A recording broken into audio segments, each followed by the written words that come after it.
अस्सलाम वालेकुम। Faisalabad programme news night के साथ मैं हूं आपका मेज़बान मोहम्मद बिलाल डोगर। ये लारी अड्डा फैसलाबाद है। मुकम्मल तौर पर जैम पैक होने वाला लारी अड्डा आज खाली नज़र आ रहा है। बस नहीं है, मुसाफिर नहीं है, ना तो शहर से बाहर जा सकते हैं और ना शहर के अंदर दीगर तहसीलों और डिस्ट्रिक्ट डिवीज़न के अंदर जो हैं वो जा सकते हैं।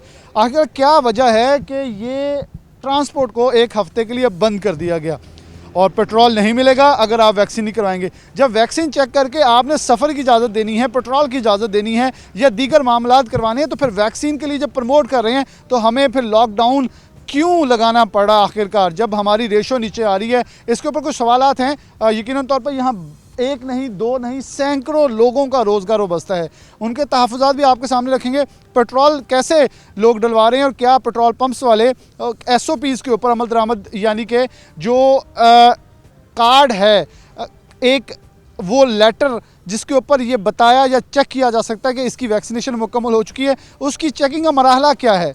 और फिर मॉल्स वाले क्या कहते हैं, आए रोज़ रेस्टोरेंट बंद, होटल बंद, मॉल्स बंद। क्या इस वक्त हमारे माली हालात ऐसे हैं कि हम मज़ीद लॉकडाउन की तरफ बढ़े, जो कि इमरान खान साहब ख़ुद कहते हैं कि लॉकडाउन हमारे मुल्क के अंदर किसी तौर पे भी हमें गवारा नहीं करता। सबसे पहले लारी अड्डे के ऊपर हमारे साथ, क्योंकि ये वो ट्रांसपोर्टर हैं जिनके ऊपर हम कड़े सवालात करते हैं जब इनकी तरफ से फिटनेस ना करवाई जाए या और दीगर मसाइल हैं, जब किराए बढ़ाए जाएँ, सख्त सवाल करते हैं। लेकिन आज इनसे इनके दर्द भी सुनेंगे, क्योंकि ये ट्रांसपोर्ट बंद कर दी गई। क्या एक हफ़्ते के लिए कोई डायलॉग किए गए कोरोना के साथ कि एक हफ़्ते के लिए रुखसत पे चले जाएं और बाद में दोबारा वापस आइएगा?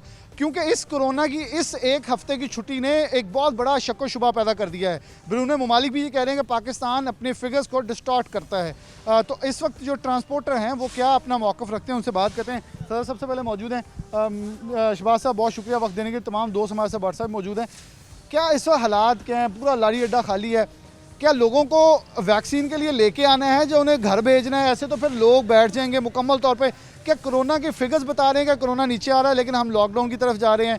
कितना नुकसान हो रहा है, कितना फ़र्क पड़ रहा है? असल में वैक्सीनेशन जो है आपके सामने हो भी रही है, इसका तो मकसद अब ख़त्म हो गया है ना, क्योंकि लोग क्यों करवाएंगे अगर हमने जो प्रेशर डाला था कि हम बिल्कुल पब्लिक जो है वो बस में वो सवार होगी जो वैक्सीनेशन होगी, तो अब तो ये मसला नहीं रहा। आप दूसरी तरफ देखें कि सिर्फ ट्रांसपोर्ट बंद की गई है, रेल चल रही है, तमाम अदारे चल रहे हैं, मिलें चल रही हैं, कुछ नहीं। पता नहीं हमें अफसोस हुआ इस फैसले पर और एमरजेंसी किया है, किसी को अतमाद में नहीं लिया।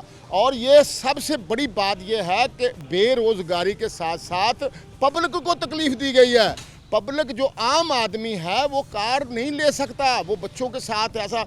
तो पता नहीं जो मुख्ते के मशीर हैं वो वज़ीर आज़म साहब को या वज़ीर आला साहब को क्या मशवरा देते हैं, इनका मकसद क्या है।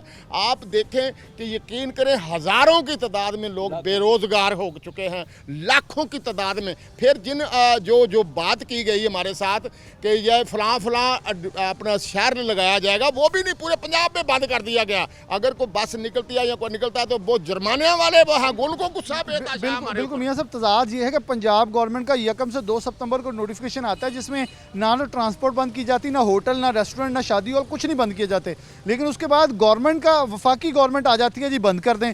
फिर कभी पंजाब गवर्नमेंट कुछ कह रही है, वफाकी गवर्नमेंट कुछ कह रही है, अवाम तो इस तज़ब्ज़ुब में माननी किसकी है? मैं यही तो अर्ज़ कर रहा हूँ कि मैं वज़ीर आज़म पाकिस्तान से, वज़ीर आला से ये पूछना चाहता हूँ कि ये इतने मज़लूम लोग हैं, रोज़ाना की बुनियाद पर कमा कर खाते हैं, सफ़र करते हैं लोग, इनके साथ अवाम का तल्लक है। अब ड्रग तल्लक है, इतना फैसला करते हुए लोग सोचते हैं ये ऐसा क्यों फैसला किया, क्या मजबूरी थी? यही तो मैं कह रहा हूँ सर। ये सवाल आप हमारे साथ ही मौजूद हैं। बट साहब, हालात मतलब देखें ना, यहाँ सैकड़ों बसें हैं, कैंटीन्स हैं, लोग यहाँ, कोई छाबड़ी वाला है, कोई छोटा अपने मास्क बेच लेता है, कुछ ना कुछ बेच के कोई ना कोई, यहाँ हज़ारों लोग मुंसलिक हैं। किस हद तक लोग अफेक्ट हुए हैं? ड्राइवर हैं, कंडक्टर हैं, इसके बाद सफाई वाले हैं, एक लंबी फहरिस्त है। बिस्मिल्लाहिर्रहमानिर्रहीम। जनाब गुजारिश है, मैं ट्रांसपोर्ट यूनियन का सैकटरी हाँ, तो मियाँ शहबाज नाल वर्कर यूनियन के वाइस चेयरमैन हाँ।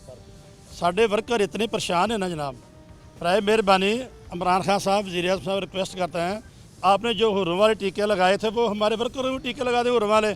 हम भी घर में सोए रहे हैं, हमारे वर्कर जो है ना, जो क्लीन डे ड्राइवर हेल्पर हैं, जो हमारे लारी अड्डे के आदमी हैं, यकीन करो ईमानदारी बात है, हमें फ़ोन करते हैं और हम रोते हैं। वो कहते हैं यार मेरे मौला ये कैसी हुकूमत आई, ये हमने वैक्सीन नहीं बनवाई, तकलीफ़ें भी झेली। अगर ये काम करना था तो मुझे तंग न करते, कम से कम वैक्सीन ही ना लगाते। वैक्सीन का मकसद क्या था? वैक्सीन लगाने का मकसद ये था, अब ट्रांसपोर्ट चलती थी, प्रेशर था, हम मुसाफिरों को, पैसेंजरों को सफ़र नहीं करने देते थे। कंडक्टरों ड्राइवरों को कहते थे गाड़ी पर जाए, वैक्सीन नहीं लगानी, वैक्सीन नहीं लगाई, सारे मसले। वो पंजाबी गाले 100 गंडा भी खादा, 100 जुती भी खादी। मंसूब बहुत सारी दुनिया है, एक बड़ी तादाद। ये देखें मुसाफिर आ रहे हैं, मैं प्रोड्यूसर को कहूँगा किसी मुसाफिर जाते हुए ज़रूर रोकिएगा ताकि उनसे उनकी मुश्किल मैं ज़रूर पूछ सकूँ। थोड़ा सा इधर आ जाए। अस्सलाम वालेकुम। वालेकुम कहाँ जाने वाले? सलाम। है तो अब कैसे जाएंगे? बस परेशान ही है, सुबह से 8 बजे से फिर रहे हैं इधर। क्या मतलब आपको लगता है कि कोरोना वैक्सीनेशन लोग लगवा भी रहे हैं? आपने लगवाई है? वैक्सीनेशन लगवा भी रहे हैं, जहाँ हजूम है वहाँ कोई पूछ नहीं रहा है, जहाँ 10-20 बैठते हैं वहाँ पूछ रहे हैं। शादी में 300-300 400 लोग इकट्ठे होते हैं। अब अमीर लोग गाड़ियों में जा रहे हैं, वो भी तो सफ़र कर रहे हैं। क्योंकि यहाँ मुझे भी लगता है, मैंने लारी अड्डे के बाहर देखा, बोलियाँ लग रही हैं गाड़ियों के ऊपर। गाड़ी हैं, एक सभी एक बंद ड्राइवर जा है, रही वो बिठा के ले जी बिल्कुल इसी तरह है, सिर्फ पब्लिक ट्रांसपोर्ट बंद है, जो इसलिए परेशान है सब लोग। इसलिए परेशान। अस्सलाम वालेकुम। आप भी मुसाफिर हैं? जी मैं कहाँ जाना है? हमने मियाँ वाली जाना है। तो कैसे जाएंगे अब? कोई ट्रांसपोर्ट नहीं है सर, बिल्कुल सवारियाँ बेचारियाँ बड़ी मजबूर हो रही हैं। और जो या तो एक हफ्ते के दौरान हम ये कहें मरना जीना ख़त्म हो जाना है, और हम ये भी दरख्वास्त करेंगे कि गवर्नमेंट ने को अल्लाह से मुज़ाकरात कर लें कि इस एक हफ्ते में हमें मुश्किल नहीं आनी। बात है, ऐसे ही है जी, जो प्राइवेट हैं गरीब आदमी तो उनमें सफ़र नहीं कर सकता, तो ये लोकल बसों पे ही सारे जाने वाले हैं। तो अब 2-3 दिन से बिल्कुल ट्रांसपोर्ट बंद है, सवारियाँ जलील हो रही हैं बेचारी जगह जगह पे। लारी अड्डों पे जो खड़े हैं अपनी कारें लेके, वो मुंह मांगी कीमत मांग रहे हैं, किराया जार डबल किए हुए हैं। किराया डबल किए हुए हैं। अच्छा, ये एक अच्छा फार्मूला निकाली है कि रेंट वाले आते हैं, बाहर गाड़ियाँ लाइन में लगाई हैं, और वो जहाँ 20 रुपये 2000 रुपया मांग रहे हैं रावलपिंडी का, जो गाड़ियाँ लगी हैं ना, एक सवारी का सवारी से 2000 रुपया ले रहे हैं। वो बड़ा जुल्म हो रहा है। अब आप कचहरी बाज़ार में देखें, बंदा पैदल नहीं गुजर सकता। इंतज़ामिया ने हमारे साथ मीटिंग की थी 27 तारीख को, उन्होंने कहा कि SOP पर अमल दरामद करें। हमने ऐसा अमल दरामद किया कि हम 50% सवारियाँ बैठाते थे, हर बंदे का मास्क लगवाते थे और वैक्सीन चेक करते थे। ठीक है, इन्होंने ऐसा जुल्म हमारे साथ किया कि हमारी ट्रांसपोर्ट हमारे पूछे से बगैर, हमारे सलाह मशवरे के बगैर बंद कर दी है। हमारे साथ इतना जुल्म किया है। आप यहाँ इस सिलेक्टेड हुकूमत से पूछें, साफ शफाफ जो हुकूमत है, जो पहले तो चोर हुकूमत थी, लुटेरे थे, लूट लेते थे, अब क्या हो रहा है इस मुल्क में? ये साफ शफाफ हुकूमत है। इनसे हल्दी का रेट तो पूछें कि हल्दी का रेट क्या है। ठीक है, 330 रुपए का किलो घी आता है। मुझे याद है, आप हल्दी आप हल्दी और घी की बात करें, मैं आपकी बात को आगे लेकर चल रहा हूँ। यही इसहाक डार साहब ने जब कहा था कि मुर्गी महंगी है तो आप दाल खा लें, अगर दालें महंगी हैं तो ऐसे कुछ जुमले थे जिसपे इन लोगों ने सबसे ज़्यादा ड्रामा किया था। अब इनसे पूछे तो वो तो कहते हैं डॉलर। आज आप देखें, उधर छुप कर देखें, कुछ सफ़ेद पोश लोग हैं जो मुँह छुपाकर सलानी से रोटी खा रहे हैं। किसी के पास रोटी खाने के लिए पैसे नहीं है। हम इनसे इल्तिजा करते हैं को जब आपको हुकूमत चलाने का पता ही नहीं है तो खुदा का वास्ता इसको छोड़ दें, इसको छोड़ दें। ये 330 रुपये का किलो घी है, ठीक है, 110 रुपये का किलो अपना दूध है, चीनी 110 रुपये किलो है। तो कहाँ से गरीब आदमी, जो एक मजदूर है, एक हेल्पर है, एक कंडक्टर है, वो कहाँ से रोटी खाएगा, कहाँ से लेके जाएगा? चोरी नहीं करेगा, डकैती नहीं करेगा तो क्या करेगा? एक हफ्ते का जो रोजगार टूट रहा है, इसे कौन जवाब देगा? जी वालेकुम सलाम। ड्राइवर कंडक्टर जी मेरा नाम गयूर शहबाज है और मैं चेयरमैन हूँ Pakistan road transport worker federation का। अगर आप डोगर साहब यहाँ पे आप स्टोरी बनाना शुरू करें वर्कर के ऊपर और गरीब आदमी के ऊपर और दिहाड़ीदार तबके के ऊपर, आप यकीन करें कि आप समेत आपकी टीम जो कानों को हाथ लगाएगी कि ये लोग जब पब्लिक ट्रांसपोर्ट चलती है तब ये 500-600 रुपया कमा के आधा किलो घी कोई लेता है, 2 किलो कोई आटा लेता है, कोई आधा किलो दाल लेता है, इस तरह अपना गुजारा कर रहे हैं। सिर्फ इसकी बात करें, मैं तो रास्ते में वो टायर शॉप्स वाले देख रहा हूँ, मैं रास्ते में खोखों वाले देख रहा हूँ, वो रेडी बांध देख रहा हूँ, वो छाबड़ी वाले देख रहा हूँ जो बस में चढ़ के अपना 100-200 और मुझे अपने हाकम की इस फकीरी पे तरस आ रहा है कि ये लोग इतने मासूम हो जाते हैं और ये जब गुफ्तार करते हैं, तकरीर करते हैं तो ये गरीब के इतने करीब आ जाते हैं, लेकिन किरदार इनका बिल्कुल इसके अपोजिट है। दिहाड़ीदार तबका ही मुतासर हो रहा है ये लॉकडाउन की वजह से, जो अभी भी।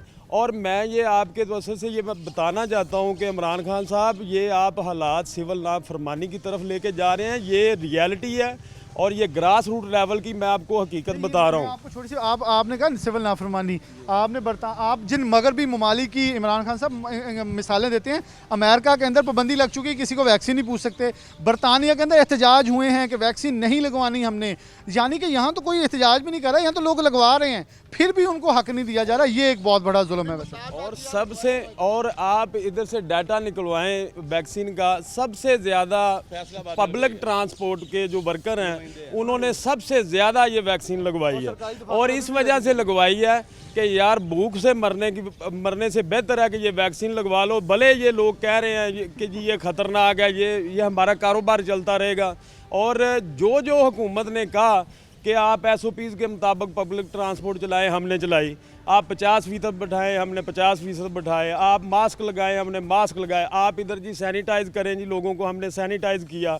हमने लोगों की रिक्वेस्ट की कि जनाब आप मास्क के बगैर लारी अड्डे में ना आएँ, आपकी मेहरबानी है। लेकिन उसके बावजूद मेरा एक सवाल है कि क्या सब कवानीन जो हैं हमारे वर्करों के लिए बनाए जाते हैं? क्या सब कवानीन जो हैं एक गरीब आदमी के लिए बनाए जाते हैं? हम किधर जाएं? इनको तो कोई परवाह नहीं है। इनके लिए तो 5 साल भी लॉकडाउन हो जाए तो इन्हें कोई परवाह नहीं है। कोई परवाह नहीं। बेशक 1 साल के लॉकडाउन की बात सही थी, ये बिल्कुल गरीबों के लिए है सब कुछ। और ये इनकी बात से मैं इसलिए बिल्कुल मुतफिक हूँ क्योंकि गवर्नमेंट की अपनी रिपोर्ट, फिर मैं प्रोग्राम में रिपीट कर रहा हूँ, 8.5 मिलियन लोग बेरोज़गार हो गए। तो फिर लोग तो तकेंगे आपकी तरफ। और आप तो ये जो उन्होंने बात की कि बैरून ममालिक के अंदर तो लोग एहतजाज करते हैं अपने हक़ के लिए, यहाँ तो लोग ना तो वैक्सीन के ख़िलाफ़ एहतजाज करें ना अपने हक़ के लिए। वो तो अभी सिर्फ ये कह रहे हैं कि हमें हमारा रोज़गार बाइज़्ज़त तरीके से कमाने का हक़ जो है वो दे दें, ये चलाएं। हम इस चीज़ का मैं गवाह हूँ। इस लारी अड्डे के ऊपर आके मैंने खुद मास्क और सैनिटाइज़र की तमाम हमने मशक की थी। शहबाज साहब थे मौजूद। हमने यहाँ एक सरप्राइज विजिट किया था, सड़कों के ऊपर रोके बसें चेक की, मोटरवे हाईवे पुलिस के साथ चेक की। और बेशतर ऐसे मकामात पर हमें नज़र आया जहाँ खुद ट्रैवल जो ट्रांसपोर्टर है वो इसके ऊपर अमल दरामद करता नजर आया। मुसाफिरों से आकर वो जिस हद तक भी हो सके साथ ताउन करवाने की कोशिश कर रहे थे। तो फिर इनको रिलीफ ज़रूर मिलना चाहिए। एक ब्रेक लेते हैं, ब्रेक के बाद दोबारा हाजिर होते हैं।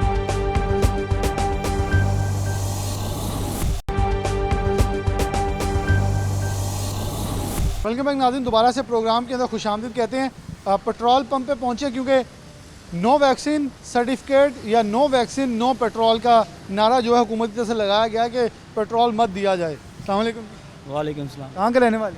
सर इधर मुस्लिम टाउन के रहने। वैक्सीन लगवाई है? वैक्सीन लगवाई सर।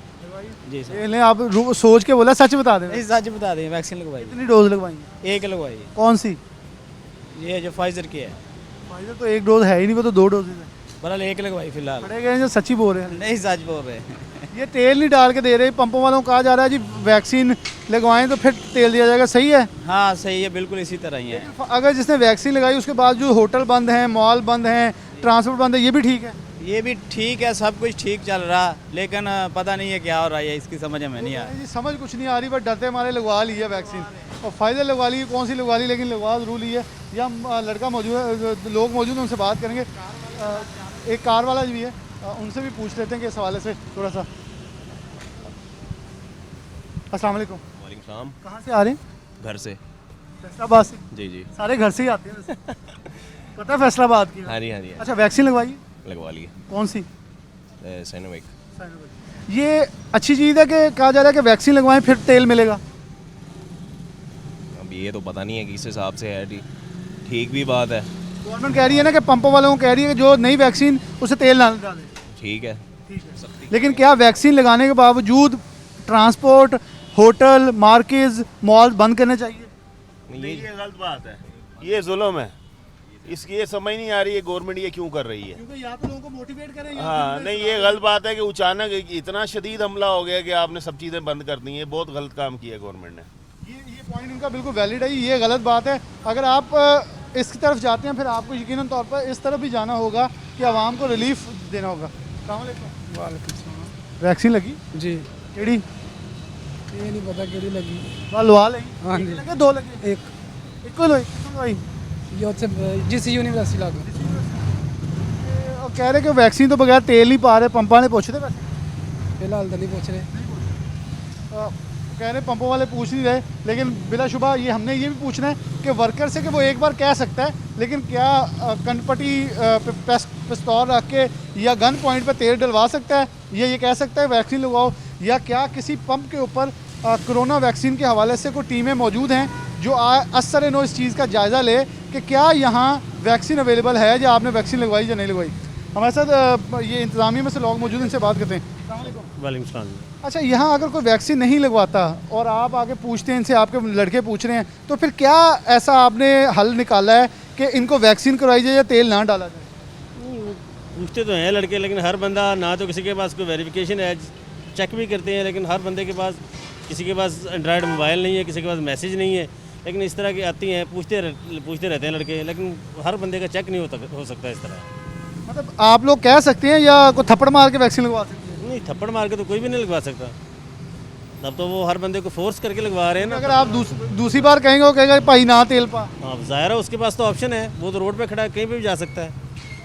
हम रोक देंगे, किसी और से जाकर डलवा लेगा, किसी और कोई, यानी कि उसको हम फोर्स नहीं कर सकते कि आप वैक्सीन लगवा के हैं तो फिर हम फ्यूल डालेंगे इसको। क्योंकि अपने ऊपर SOP लागू कर सकते हैं, हर एक के ऊपर नहीं कर सकते। बहुत शुक्रिया। अस्सलाम वालेकुम। वालेकुम कहाँ के रहने वाले? सर इधर मैटोन वैक्सीन लगवाई? नहीं अभी तक नहीं सर। कितनी एज आप? मेरी 22। क्यों नहीं लगवाई? बस अभी इंशाल्लाह लगवाते हैं। तेल डलवा ली? जी तेल डलवा ली। उन्होंने आपको कहा वैक्सीन? जी क्या तो लगवानी चाहिए? जी इंशाल्लाह लगवाएंगे, जल्दी लगवाएंगे। जल्दी लगवाएंगे। अब मकसद सिर्फ पूछने का, ये पंप्स वाले कह भी रहे हैं, पूछ भी रहे हैं, रोक भी रहे हैं। अस्सलाम वालेकुम हाजी साहब। वालेकुम। कितों दे रहने वाले हो? मैटोन। वैक्सीन लवाई? हाँ जी। चाचा जी वो कहते तेल नहीं पा के देना, हुण वैक्सीन लवाओगे तो चंगी गल है। हाँ जी हाँ जी चंगी। लेकिन वैक्सीन लवाउण तो बाद फिर दुकानां बंद करी जाते, होटल बंद करी जाते, आ चंगी गल या माड़ी गल है? चंगी गल है। ये भी सब कुछ चंगा है। सब कुछ चंगा जी, वो कह रहे सब कुछ चंगा है। लेकिन लोगों से पूछ रहे हैं, मुख्तलिफ राय जो है वो हमें यहाँ मिल रही है कि वैक्सीन अगर लगवाई है तो फिर मामूलात ज़िंदगी जो हैं उसे रवा रखने की इजाज़त और रवा रखने के तमाम जो चीज़ें इख्तियारात हैं वो दिए जाएँ, फिर तंगियाँ ना पैदा की जाएँ ताकि मुश्किलात पैदा हों। हमारे साथ राना फयाज साहब मौजूद हैं जो कि पंप मालिक हैं, इनसे बात करते हैं। राना साहब देखें, पूरे पाकिस्तान के पंप मालिकान से यह कहा जा रहा है कि नो वैक्सीनेशन नो तेल की फार्मूले के ऊपर जाएँ। आप लोग भी गए हैं, आपके लड़के कह भी रहे हैं, हमने लोगों से पूछा, लेकिन किस हद तक आप लोगों को एम्फसाइज़ कर सकते हैं? मैं आता हूँ, मैं कह देता हूँ मैंने लगवाई है, अगर मैं नहीं लगवाई तो मैं कह देता हूँ लगवाई, मुझे तेल डाल देगा। क्या चेक एंड बैलेंस कैसे मुमकिन है? चेक एंड बैलेंस तो जी जब तक कौम खुद तैयार नहीं होगी तो उसके अलावा तो कोई नहीं है। अब देखिए हमारी कौम माशाल्लाह मैक्सिमम 2 करोड़ से हम अबव कर गए हैं जिन्होंने वैक्सीन लगवाई है, तो लेकिन उसमें आप देखें 20 में 10% ही लगी, फिर इट मीन अगर हमारी 20 करोड़ है तो उसमें से भी अगर किसी के हम कहते हैं, हमारे जो वर्कर हैं, ये हमारे मैनेजर साहब हैं खालिद साहब, ये अकेले कस्टमर के पास जाके उन्हें प्रमोट करते हैं कि भाई आप वैक्सीन लगवाएं, आपका भी फ़ायदा है, कौम का भी फ़ायदा है। हम कह ही सकते हैं, तो चेक एंड बैलेंस तो मेरे ख्याल में नामुमकिन है। राना साहब एक बड़ा मुझसे सवाल लोग बार बार पूछ रहे हैं कि वैक्सीन लगवा ली, फिर मॉल बंद है, दुकान बंद कर दें 8 बजे, या तो आप पाबंदियाँ हटा दें। पूरी दुनिया ने ये कहा वैक्सीनेशन जब जैसे ऊपर गई, गवर्नमेंट ने खुद कहा जो शहर 10% जाएगा हम उसे ओपन कर देंगे, लेकिन लॉकडाउन का एकदम लग जाना, लोग चीख रहे हैं जी हमारे पास रोज़गार पहले नहीं है, महंगाई ने मार दिया, हम कहाँ जाएँ? अब सवाल ये है कि हमारा जब जो बेसिकली कोई भी शहर है ना, उसकी जब सैम्पलिंग करते हैं वो बेसिकली कभी तो 900 कर रहे हैं, 900 बेस पे परसेंटेज निकाल रहे हैं, कभी वो 1200-1500 बेस पे निकाल रहे हैं। दैट्स द डिफरेंस कि कभी हम 8% हो जाते हैं, कभी 4%। पहले तो हमें वो सैम्पलिंग एक फोकस करनी चाहिए कि हमने इस सैम्पलिंग पे परसेंटेज निकालनी है। पहले तो ये बहुत ज़्यादा वेरी कर रहा है, मेरा इससे टोटली इख्तलाफ है। तो मेरे ख्याल में वैक्सीनेशन मैक्सिमम लोग करवा भी रहे हैं, खुद से लगा रहे हैं। जी प्लीज़। अस्सलाम वालेकुम। वालेकुम। कहाँ के रहने वाले? मैटोन। वैक्सीन लगवाई? हाँ जी। कौन सी? चाइना वाली साइनोवैक। अच्छा, क्या ये अच्छी है, वैक्सीन लगवानी चाहिए? हाँ जी ज़रूर लगवानी चाहिए। पंपों पे हो रहा है जी वैक्सीन लगवाई नहीं तो तेल नहीं मिलना, ये अच्छी चीज़ है? सही बात है। लेकिन इसके बावजूद जो मॉल दुकानें और लॉकडाउन किया जा रहा है वो सही है या वो गलत है? नहीं वो गलत है, लेकिन सबको वैक्सीनेशन करवानी चाहिए। लेकिन देखें ना, वैक्सीनेशन आपको मैं कहता हूँ जी, दुकान आपकी बंद कर दी है, वैक्सीन आप करवाएंगे तो खुलेगी, लेकिन आप करवा लेते हैं, दुकान फिर बंद है तो फिर किधर जाएंगे? नहीं फिर तो खुलनी चाहिए दुकान, फिर खुलनी चाहिए। मैं एक सर मौका एक बड़ा सादा सा आम फहम एक मौक़िफ़ ले रहा हूँ कि अगर वैक्सीन करवाई है तो फिर आवाम को रिलीफ क्यों नहीं दिया जा रहा कि वो अपना कारोबार और मामूलात ज़िंदगी चला सकें। अस्सलाम वालेकुम। वालेकुम सलाम। कहाँ से आ रहे हैं? जी मैं इधर फैसलाबाद से ही हूँ। वैक्सीन लगवाई? जी जी जी। कौन सी? मैसेज आया मेरे पास मोबाइल में। वैसे कितनी जगह पे लोगों ने आपको वैक्सीन का अभी तक पूछा है? एक दो जगह पे पूछा मुझे। पंपों में पूछ रहे हैं? जी पेट्रोल पंप पे भी पूछ रहे हैं। अच्छा, आप काम क्या करते हैं? मैं ड्राइविंग करता हूँ। मुझे एक सवाल आपसे बड़ा आम सा करना है कि अगर वैक्सीन लगवाने के बावजूद चीज़ें बंद हो जाएंगी तो फिर वैक्सीन लगवाने का फ़ायदा या नुकसान है? फ़ायदा ही है, ज़ाहिरी बात है। अगर सब कुछ बंद हो गया, वैक्सीन आपने लगवा ली है, फिर भी मॉल बंद हो गए हैं, कारोबारी मराकज़ बंद हो गए हैं, आप बाहर नहीं जा सकते, कुछ ख़रीद नहीं सकते, फिर ये ठीक है? नहीं, प्रॉब्लम है सर, बहुत ज़्यादा प्रॉब्लम है हमारे लिए, क्योंकि हमने वैक्सीन लगवाई हुई है, हमारे पास लेटर भी है, नादरा से सर्टिफिकेट भी लिया हुआ है हमने लगवाई इसीलिए कि हम बाहर जा सकें। हम बाहर जा सकें, हम ट्रैवल कर सकें, ताकि दूसरे शहरों के साथ हमारे राब्ते रहें। और हम जब भी बाज़ार जाते हैं, मार्केट आगे से बंद होती है, हमारा यकीन करें कि टाइम का भी ज़्यादा होता है, पैसे का भी ज़्यादा होता है, और हमें चीज़ भी नहीं प्रॉपर मिल रही। चीज़ भी नहीं मिलती। ये बिल्कुल बड़ा सादा सा मौक़िफ़ है। अस्सलाम वालेकुम जी। जनाब उधर चलो मैं वैक्सीन लवाई तुसी? नहीं आई मैं उधर नहीं लवाई? उन्हें वैक्सीन नहीं लवाई, उन्होंने कहा मैं वैक्सीन नहीं लवाई, गल की करा। तो राणा साहब मौजूद है, मैं इनके पास दोबारा चलूँगा। लड़के पूछ रहे हैं वैक्सीन का, बार बार कह रहे हैं। राणा साहब उन्होंने कहा ये वो ड्राइवर ने उन्होंने कहा जी देखें, अगर वैक्सीन लगवा के मैंने दुकान पर जाना, दुकान बंद होगी, तो फिर मैं मोटिवेट कैसे होऊंगा? मतलब हमने आवाम को ही मोटिवेट करना है कि हमने आवाम को मोटिवेट करना है कि वैक्सीन लगवाएं ताकि आप यहाँ जा सकें। ये मॉल्स वाले भी चीख रहे हैं कि हम हमारे पास आएँ, लेकिन हमें इजाज़त तो दें। बस ये है कि इस तरह से तो वो डिस्करेज होंगे, वो सफ़र होंगे। तो बेसिकली कोरोना से बढ़ के तो है गुर्बत, मुफलस, यही है सबसे बड़ा जो है जरासीम। अगर वो बंदे इस तरह से कैसे किसी का काम चलेगा? करोड़ों रुपए का वो वैक्सीन भी करवा रहा है, वो मास्क भी पहन रहा है, लोगों को कह भी रहा है, जैसे हम कह रहे हैं कि ये हमारा ये सुपरवाइज़र मैनेजर साहब हैं, ये स्पेशली एक कस्टमर के पास जाते हैं, तो अगर वो हमें आके कह देंगे जी आप बंद करें। बड़ा सादा सवाल है, क्या मुमकिन है यहाँ अगर आप किसी को इनकार कर देते हैं कि आपने वैक्सीन नहीं लगवाई, तेल नहीं डालेंगे, आप तो मना कर देंगे, कि कौन कौन मना करेगा, कौन कौन रोकेगा इसे? भाईजान वो हम कैसे उसको वेरीफाई? अगर वो कहता है जी मैंने लगवाई है, अब वो हमें कैसे करेंगे? ये नामुमकिन चीज़ है। सॉफ्टवेयर दे दें या सॉफ्टवेयर हमारे पास आ भी जाएगा, वो कहेगा मेरे पास कोड नहीं है। हमारे पास ये देखें ना 50% लोग ऐसे हैं जो इलिटरेट हैं। अच्छा, पंप के ऊपर दुकानें भी होती हैं, वर्कशॉप्स भी होती हैं, वो भी बंद हो रही हैं 8 बजे के बाद। मतलब यानी कि लोगों को इस वक्त शदीद मुश्किलात है। ट्रांसपोर्ट सबसे बड़ा ज़रिया होता है पब्लिक ट्रांसपोर्ट तेल भरवाने का, और पब्लिक ट्रांसपोर्ट टोटल बंद है। तो इसके बारे में यही है ना कि ये किस तरह से चला रहे हैं कोई। फिर 8 दिन के लिए, 8 दिन में आप क्या कर लेंगे? मुज़ाकरात ये तो वो उनको गवर्नमेंट को ही पता है, उन्हीं ऑफिशियल्स को पता होगा कि क्या कर रहे हैं। 8 दिन में आप कोई चीज़ कंट्रोल नहीं कर सकते कि 8 दिन में उसको ये करेंगे कि मिनी बंदे ही सफ़र होंगे, गुर्बत बढ़ेगी, लॉ एंड ऑर्डर डिस्टर्ब होगा, आए रोज़ डकैतियाँ बढ़ रही हैं। चूँकि जो बंदा कह दें कि जो बंदे को जब कुछ मिलेगा नहीं तो वो कुछ करेगा ही, राणा साहब का एक पॉइंट बड़ा ही वैलिड था कि फैसलाबाद में सैम्पलिंग रेशो एक रख दें। मैं सिर्फ आपको कुछ दिनों का डाटा बताता हूँ। जिस दिन 1700 होता है उस दिन 2% आता है, जिस दिन 2100 होता है उस दिन 2% आता है, जिस दिन 1100 आता है 5% होता है, जिस दिन 800 आता है हम 17% पे चले जाते हैं। हमारी पॉजिटिव की रेशो वही है, 100 से कम और 70 से ऊपर, 80, 75, 70 इसके राउंड अबाउट हम घूम रहे हैं। यानी कि हमारी पॉजिटिव रेशो सिर्फ एक है, लेकिन नाअहली है कि हमने अपने सैम्पलिंग रेशो कांस्टेंट नहीं रखा, जिसकी बुनियाद के ऊपर हम हाई रिस्क शहरों में आ गए। इवन कि हमारा हाई रिस्क शहरों से ताल्लुक़ कोई नहीं था और ना बनता था। लेकिन अब मौक़िफ़ ये है कि अगर कोरोना वैक्सीन करवानी, क्योंकि मैं सबसे बड़ा इस चीज़ का दाई हूँ कि वैक्सीन लगवाएं, वैक्सीन लगवाएं, वैक्सीन लगवाएं। हमने सेंटरों में जाके लोगों के पास जाके उनको मोटिवेट किया, गली मोहल्लों में जा किया, लेकिन आप अगर सब कुछ लॉकडाउन कर देंगे फिर हम आवाम को कैसे मोटिवेट कर सकेंगे? हम तो आपके साथ इस रास्ते पे चले थे कि आवाम को बाहर निकालें, वैक्सीन लगवाएं ताकि मामूलात ज़िंदगी बहाल हों, लेकिन आवाम का फिर भी रोज़गार नहीं मिलेगा तो वो तो हमसे भी अब सवाल करेंगे। एक ब्रेक के बाद दोबारा हाजिर होते हैं।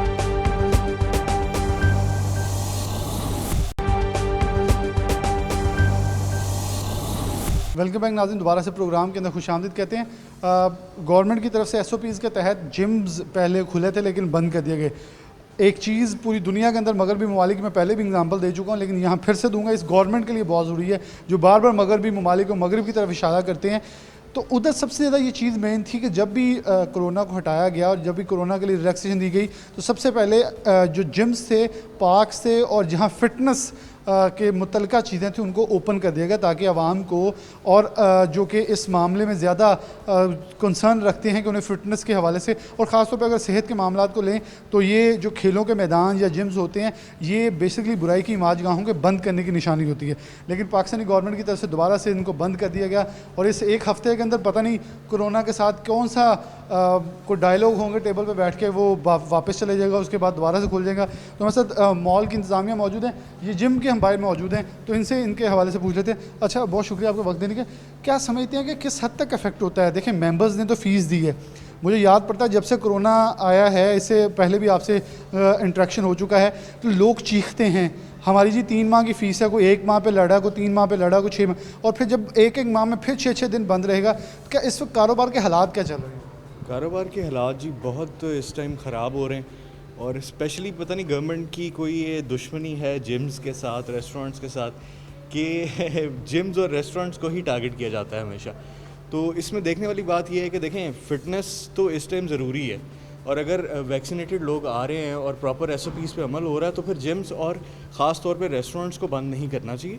और इस पे गवर्नमेंट को सोचना चाहिए कि सिर्फ यहाँ ही कोरोना नहीं फैलता, कोरोना और भी जगह पे फैलता है। तो अगर वैक्सीनेशन हो गई हुई है लोगों की तो फिर ये अलाउ होना चाहिए, क्योंकि इससे माली नुकसान तो हो ही रहा है। देखें, मेंबर ने फ़ीस दी जैसे आपने बताया, तो वो फ़ीस अब हम उसका क्या करें? हम उसको रिटर्न करें? हम उसको कैसे रोकेंगे जी आपकी फ़ीस, ये काउंटर चल रहा है आपका और आप नहीं आ सकते जिम क्योंकि गवर्नमेंट ने बंद किया हुआ है। फिर हम छुप के भी नहीं कर सकते क्योंकि ये हमारा एक एथिकल डिलेमा है कि हम इस तरह का काम नहीं करते। फिर दूसरी बात है कि ये आप जो इतने एम्प्लॉयज़ हैं, आप देखें फैसलाबाद में 8 से 10 जिम होंगे एटलीस्ट, और मेन बड़े जिम्स हैं, अभी छोटे की तो हम काउंटिंग नहीं कर रहे, तो उसमें हर जिम में 20 से 25 एम्प्लॉई तो होगा और वो सारे अब देखें वो नहीं आ रहे, तो उनकी जो ज़रिया माश है, आमदनी, वो भी रुकी हुई है। हमारा तो माली नुकसान हो रहा है कि हमारा मेंबर जा रहा है और उनका नुकसान हो रहा है कि उनको तनख्वाह नहीं मिल रही। तो इस पे गवर्नमेंट को कोई प्रॉपर एक स्ट्रेटजी देनी चाहिए। इस तरह नहीं करना चाहिए कि आपने बस एक दिन नोटिफिकेशन निकाला कि हमने बंद कर दिया, हम इस पे देखेंगे। तो ये मेरा ख्याल है कि इसको स्टेप लेना। हमने बैरून ममालिक में देखा एक बड़ी अच्छी प्रैक्टिस थी कि 15 दिन बाद उन्होंने एक डेट दी थी, 15 दिन बाद हम ये करेंगे, 20 दिन बाद रिव्यू करेंगे। यहाँ ना कोई रिव्यू की डेट है, ना हम कोई चेक एंड बैलेंस की डेट है, बस आए रोज़। अच्छा, और ये बहुत अनफॉर्चुनेट हुआ है कि मुझे पता है आप उस दिन हमारे साथ डिस्कस कर रहे थे कि ये पंजाब गवर्नमेंट का नोटिफिकेशन आया जिसमें जिम खोलने की इजाज़त थी, लेकिन उसके बाद एकदम से एक इजलास इमरान खान साहब की ज़ेर सदारत हुआ, उसमें पाबंदी लगी और किसी को पता नहीं कि अगले दिन क्या होना है। क्या इस हद तक प्रॉम्प्ट और बहुत ज़्यादा स्पॉन्टेनियस एक्शन से कारोबार कैसे चल सकेगा, जो खान साहब खुद कहते थे हम लॉकडाउन के मुतहम्मल नहीं हैं? देखें जी, ये बिल्कुल आपकी बात दुरुस्त है।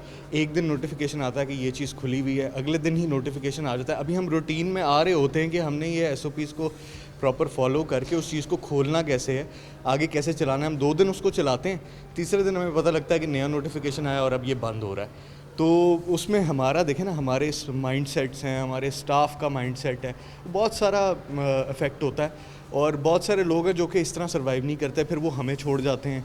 हमारे बहुत अच्छे एम्प्लॉयज़ हैं जो कि फिर इस तरह सर्वाइव नहीं करेंगे तो वो भी हमें कहेंगे कि हम नहीं कर सकते, माजरत कर लेंगे।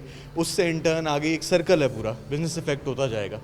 तो मेरा ख्याल है कि इस पर कोई गवर्नमेंट को प्रॉपर हमें कोई ना नोटिफिकेशन, जैसे आप बता रहे हैं कि कोई महीने की एक स्ट्रेटजी दें ताकि हम एक तसल्ली में चला सकेंगे। ठीक है, 15 दिन बाद रिव्यू है, उतने दिन हमने ऐसे करना है, उसके बाद रिव्यू होगा तो हमें पता लग जाएगा क्या करना है, फिर हम उसको कोई स्ट्रेटजी दें। हमें ऐसे नहीं करेंगे आज ये बंद कर दिया है।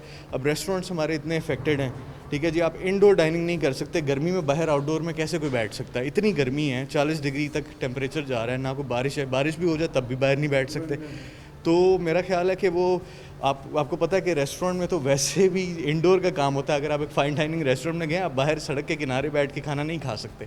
तो इस पे जो है आपके मीडियम से मैं गवर्नमेंट को ये ज़रूर रिक्वेस्ट करूँगा कि इस पे कोई प्रॉपर स्ट्रेटजी दें, ताकि ये जो मेरा ख्याल है पाकिस्तान की कोई 4-5वीं बड़ी इंडस्ट्री है रेस्टोरेंट्स की, वो तबाह हो रही है, उस पर भी नज़रसानी की जाए। उस पर नज़रसानी कीजिए। बहुत इंपॉर्टेंट पॉइंट था कि एटलीस्ट एक रोड मैप होना चाहिए हमारे पास कि 15 दिन ये होना, 15 दिन बाद ये रेडी हों। जैसे 15 दिन बाद पूरी आवाम रेडी होती है कि तेल महंगा होना है, तो आवाम को ये पता चल गया, 15 दिन बाद मिनी बजट आता है, तो ऐसे इनको बता दें कि इनके ऊपर बम चलना है, ये भी तैयार हैं। अस्सलाम वालेकुम। वालेकुम सलाम। इस वक्त वर्कर्स का क्या हाल है? क्यों देखें, एक वर्कर को पता चलता है मेरे 15 दिन की मेरा महीना मैंने जॉब करनी है, उसने पूरी सर्कुलेशन लगाई होती है 18,000 में मेरा ये चलना है, लेकिन 6 दिन की एकदम छुट्टी आएगी तो मॉल वाला, दुकान वाला क्या करेगा? वो कहेगा भाई काम घर जाओ, मुझे नहीं पैसे आ रहे।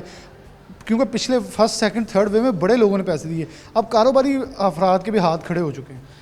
अगर करंट पोजीशन देखी जाए तो हालात ये हैं कि जितनी भी जैसे हमारे अंडर स्टाफ काम कर रहा है तो उनको यहाँ पे वर्किंग करते हुए 3 से 4 साल हो गए हैं, तो उनको साल बाद ये उम्मीद होती है कि हमारा इंक्रीमेंट लगेगा, लेकिन अब पोजीशन ये है कि वो जो सूरत बन गई ना तो इंक्रीमेंट लग सकते हैं, तो जो भी ऐसे मसले हैं फिर वो रुक जाते हैं, इंक्रीमेंट रुक जाते हैं। फिर लड़के भी डिसहार्ड है, वो फिर जॉब छोड़ के जा रहे हैं। जब जॉब छोड़ के जाते हो बहुत एक चीज़ देखिए कि मॉल्स के बाहर या जिम्स के बाहर बाकायदा वो आप स्कैन कर रहे हैं QR, लेकिन उसके बावजूद अगर देखें जो जिम में आने वाले लोग हैं, मुझे याद पड़ता है यहाँ लोगों को 12 जितने भी फेस्टिवल में 8-10 मेन जिम में बड़े बार लोगों को इंटीमेट किया गया आप वैक्सीन करवाएं, वैक्सीन करवाएं, वैक्सीन करवाएं। अब वैक्सीन लगवाने के बाद बंद होंगे तो वो क्या कहेंगे, आप मोटिवेट तो कर ही नहीं, तो डिसमोटिवेट की तरफ जा रहे हैं। जी नहीं जी, मेरा जी ख्याल है कि ये सब कुछ अचानक हुआ है। कोई पहले शुरू में जब ये कोरोना का हुआ था कोई नोटिफिकेशन आ रहे तो हमें 1 मंथ पहले सारा बताया जाता था, तो अब सब कुछ ये अचानक से इन्होंने बंद कर दिया है। तो सेहत के हवाले से देखा जाए सेहत तो बहुत ज़रूरी है, जिम का बंद होना नहीं बनता क्योंकि लोगों के पास बाकी एक्टिविटीज़ नहीं है। जैसे लोग पहले क्रिकेट खेलते थे, कबड्डी खेलते थे या कोई और खेलें थी, अब उनके पास नहीं। वो जॉब के बाद उनके लिए एक जिम वर्कआउट करने के लिए एक अच्छा था, तो वो भी बंद हो गया है। मैं सिर्फ ये पसीने शराबूर होने के लिए एक जगह पे ज़रूर इसलिए खड़ा हुआ कि सिर्फ अंदाज़ा लगा लें गर्मी की ये सिचुएशन है कि अभी हम छाँव के अंदर मौजूद हैं, पंखा नहीं हो। जब आप इस तपती धूप के अंदर सावन भादों के मौसम के अंदर, सावन गुजर गया भादों चल रहा है, इस मौसम में बाहर खड़े होकर बाहर बैठ के चेयर्स पे ऊपर खाना खिलाएंगे तो मेरे ख्याल में खान साहब को दावत ज़रूर देंगे, हमारे साथ एक प्लेट चावल ही खा लें या एक रोटी खा लें, ताकि हम आपको बता सकें इस गर्मी में तपती धूप में जब आप कंटेनर में खड़े होते थे तो ज़रा दोबारा आएँ ताकि आपको एहसास हो सके आवाम किस कर्ब से गुजरी। अस्सलाम वालेकुम। वालेकुम सलाम। इंडोर में लोगों का क्योंकि बंद है, टेक वे क्योंकि ये गुज़िश्ता 1-1.5 साल से अभी तो ये ड्रामा चल रहा है, लेकिन इस वक्त आप कैसे समझते हैं वैक्सीन के लिए आप लोग हमारे साथ थे, हम गली मोहल्लों में मॉल्स में हर जगह गए वैक्सीन लगवा लें, वैक्सीन लगवा लें, वैक्सीन लगवा लें। अब तो लोग हमें मजाक करते हैं, भैया आप कहते हैं वैक्सीन लगवा लें, लॉकडाउन तो फिर भी लग गया। तो आउटडोर में इंडोर में कितना फ़र्क है कस्टमर का? कस्टमर आउटडोर वाली जगह पे ज़्यादा आ रहा है, इंडोर वाली जगह पे कम आ रहा है, लेकिन आता है। इंडोर का ये है कि जैसे लास्ट टाइम गवर्नमेंट ने सख्ती की थी SOPs पे अमल दरामद करने का, फिर ऐसे किया था हमने कि वो जो ज़्यादा टेबल थे वो हमने कम कर दिए, उनके अंदर स्पेस ज़्यादा कर दी। जो आपने कहा कि लोग अब मजबूरन आउटडोर आए, लेकिन इस गर्मी में पीछे 2 बारिशें हुई उसके बाद फिर से अब हबस का माहौल है, लोग बाहर बैठना गवारा नहीं करते। हम हैं, हम भी तो उन्हें भी लोगों में से हैं, हम नहीं कहते, हम कहते यार मौसम भी अच्छा नहीं, बाहर बैठ के करना है, लोग आना ही नहीं चाह रहे।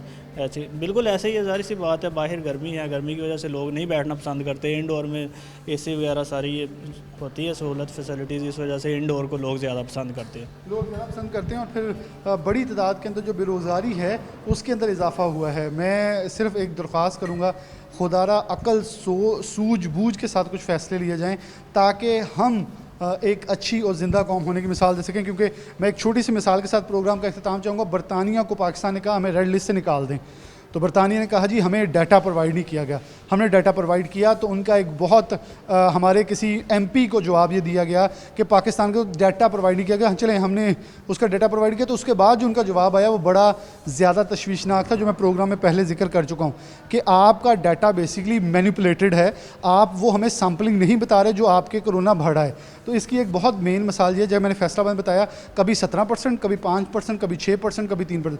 हमारी पॉजिटिव रोज़ की रेशो जो है वो 70 से 80-90 के दरमियान घूम रही है, लेकिन हमारी टेस्टिंग सैम्पलिंग जो है कभी 400, कभी 800, कभी 900, कभी 1100, कभी 1700, कभी 2100। उस बुनियाद के ऊपर हम कह रहे हैं जी फैसलाबाद हाई रिस्क है। फैसलाबाद हाई रिस्क सिटी नहीं है, इसे सिर्फ मैनिपुलेशन ऑफ सैम्पलिंग की वजह से हाई रिस्क बना दिया गया, जिसकी बुनियाद के ऊपर हम रेड लिस्ट में भी हैं और ये सब कोफ्ते बर्दाश्त करें। चलें जो शहर नहीं भी रेड लिस्ट में, जो शहर नहीं भी हिट लिस्ट के ऊपर, उनके अंदर भी ट्रांसपोर्ट बंद है। तो गवर्नमेंट को अपने दोहरे मेयार के ऊपर ज़रूर गौर करना होगा, नहीं तो ये आवाम जिस हद तक गम और गुस्से से इस वक्त भरी हुई है ये फिर आपको खुद जवाब देगी। इसी के साथ प्रोग्राम न्यूज़ नाइट से इजाज़त दीजिए। अल्लाह हाफ़िज़।